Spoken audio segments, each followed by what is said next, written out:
निश्चित भाव में ये कॉलेज को आगामी दिन में ओडिशा रे गोटे बृहत कॉलेज बा बड़ कॉलेज रो स्टैंडर्ड को नवापाई मो एवं आम सरकार ए निश्चित भाव में आम काम करूँ प्रथम भित्तिभूमि आज 7 कोटी टंका ये घोषणा कराई खूब शीघ्र कार्यकारी एवं ताहार सहित ए आनंदपुर अंचल जमीती आमर स्टाडियम ताकू केमती पूर्णांग करा जीवो एवं ताहा सहित ये अनेक रास्ता एवं अन्यान्य जो भित्तिभूमि आवश्यकता अच्छी करने आज मु निश्चित भाव में जिलापाल अच्छा प्रशासनिक अधिकारी माने एवं आम तरफ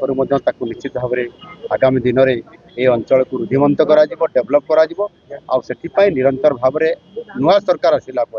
आम सरकार आसला आम भित्तिभूमि को प्राधान्य दौचु शिल्प को प्राधान्य दौचु कृषि को प्राधान्य दौचु जलसेचन को आगक नापी प्राधान्य दौचु निश्चित भाव में ये आनंदपुर अंचल को आगामी दिन में यह किभली डेभलपमेंट काम शीर्ष को नहीं पार से निरंतर भाव में आम सरकार काम करुँच आज मत जिते मो कॉलेज को आसवाई सुजोग मिलला आ अंचल जहाँ मोर भाई मैंने दाबी कर निश्चित भाव में